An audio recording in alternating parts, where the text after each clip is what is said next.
என் அருமை mister ladies நேயர்கள் அனைவருக்கும் வணக்கம். இப்பொழுது ஒரு அருமையான ஒரு கேள்வி.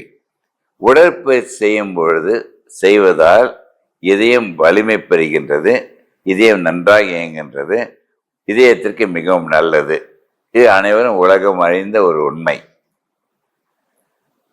இப்படி இருக்கேன், ஏன் உடற்பயிற்சி செய்யும்போது ஜிம்ல இருக்கும்போது உடற்பயிற்சி செய்யும்போது மாரடைப்பில் ஏன் இறக்கின்றார்கள்? இது ஒரு அருமையான கேள்வி. இதை பாருங்களேன். இதயம் நன்றாக இயங்க வேண்டும் என்றால் உடற்பயிற்சி மிக மிக முக்கியம். பாருங்களேன், சுவாசிக்கின்ற காற்று, உண்ணுகின்ற உணவு, அதற்கு ஈக்குவல் ஒவ்வொரு மனிதனும் உடற்பயிற்சி செய்ய வேண்டும். இந்த உடற்பயிற்சி என்ன? அவங்க சக்திக்கு என்னென்ன பண்ண முடியுமோ பண்ணணுங்க. நடத்தல், வேகமாக நடத்தல், நீந்துதல், சைக்கிள் ஓட்டுதல், இவைகள் அனைத்துமே ஏரோபிக் எக்ஸசைஸ். இந்த ஏரோபிக் எக்ஸசைஸ் பண்ணும் பொழுது ஞாபகத்துக் கொள்ளுங்கள், ஏதோ ஒரு காரணத்தை வைத்துக்கொண்டு எக்ஸசைஸ் பண்ணக்கூடாது.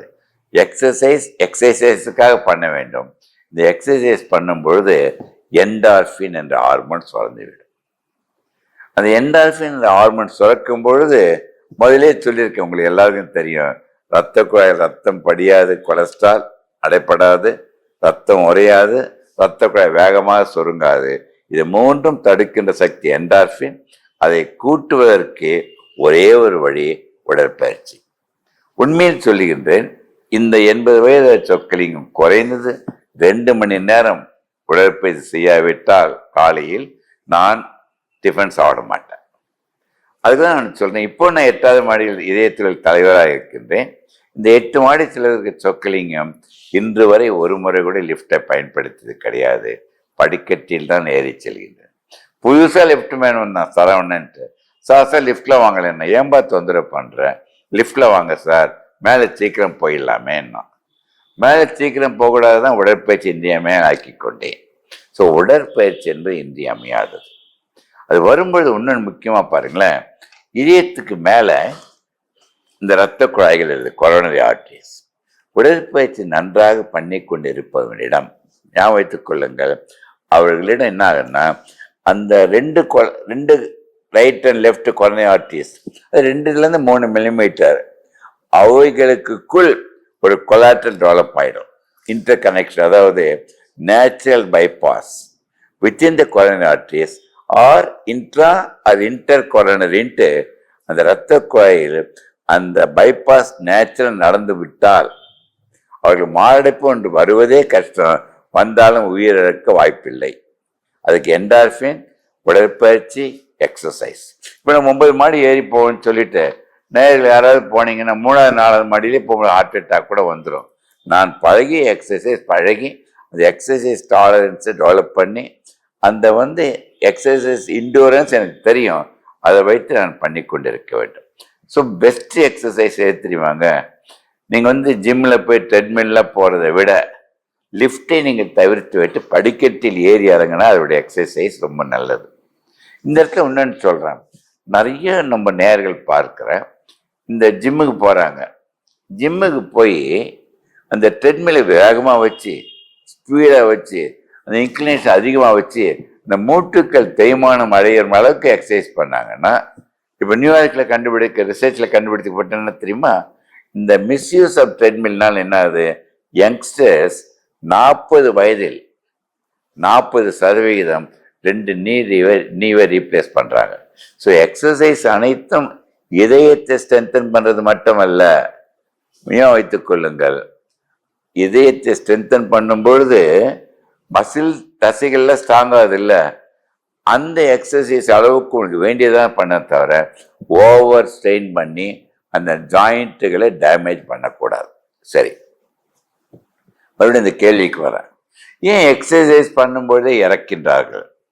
நிறைய பேர் பார்க்குறாங்க, இந்த ஜிம்முக்கு போகிறாங்க, 6லேருந்து 6:30 மணி, 6லேருந்து 7 மணி, 1 மணி நேரம் எக்ஸசைஸ் ரூபா கட்டி கொடுத்துட்றாங்க.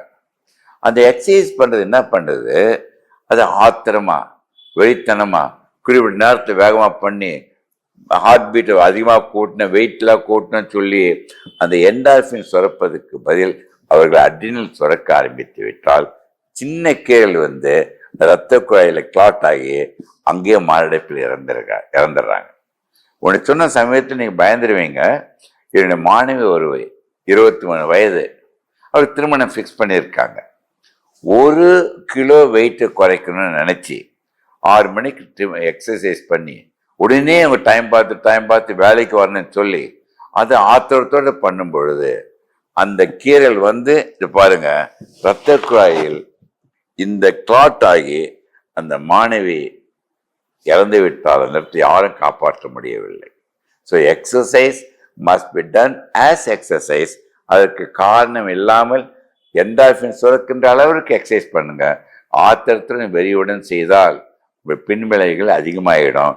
அதான் அடிக்கடி சொல்றேன், தயவு செய்து எந்த எக்ஸசைஸ் மகிழ்ச்சிக்காக செய்கின்றீர்களோ அந்த ஹார்ட் அட்டாக் வரை தடுக்க முடியும். ஹார்ட் அட்டாக் வந்தாலும் மைனராக வர முடியும். அந்த எக்ஸசைஸ் பண்ண உடனே ஹார்ட் அட்டாக் வந்த உடனே எக்ஸசைஸ் பண்ணலாமன்னா குறைந்தது 4 வாரம் ஹார்ட் அட்டாக் வந்தவங்களும் ஸ்டென்ட்டோ பைபாஸ் சர்ஜரி பண்ணாங்களோ 4 வீக்ஸுக்கு அவங்க எதுவும் பண்ணக்கூடாது. அதுக்கப்புறம் கொஞ்சம் கொஞ்சமாக எக்ஸசைஸ் ப்ரிஸ்கிரிப்ஷன் பண்ணி டாக்டருடைய ரீஹாபிலிட்டேஷன் சென்டர்லாம் வந்துருக்குது. அவர்களுடைய அறிவுரை பிரகாரம் எக்ஸசைஸ் கூடிக்கிட்டே பண்ணி நார்மலாக பண்ணிடலாம். ஸோ யூஸ்வலாக வந்து இந்த ரீஹாபிலிட்டேஷன் சென்டர் முக்கியம். Exercise also must be prescribe. அது இண்டிவிஜுவல் பர்சனுக்கு என்ன வேணுச்சு நாங்கள் ப்ரிஸ்கிரிப்ஷன் பண்ணுவோம். அவங்க உடல் உறவு வைத்துக்கலாமா நிறைய பேர் கேட்பாங்க. டெஃபினட்டாக வைத்துக்கொள்ள வேண்டும். இந்த உடல் உறவுனால் என்டார்பின் கூடும்.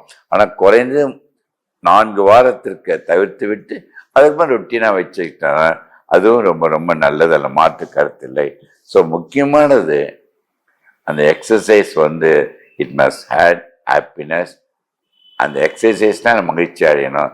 அந்த எக்ஸசைஸ் நான் ஹார்ட்டை ஸ்ட்ரென்தன் பண்ணுறேன், வந்து வெயிட்டை குறைக்கணும், நான் ட்ரிம் ஆகிடணும், மசில் பெண்டிங் அதெல்லாம் வச்சு நீங்கள் பண்ணீங்கன்னா ஒரு காரணம் அதில் சேர்த்து விட்டால் அது என்டார்பின் பதில் அட்ரினல் கூடி உங்களை இழக்க கூட வைத்துவிடும். So exercise must be done for the sake of exercise and will make you more happier.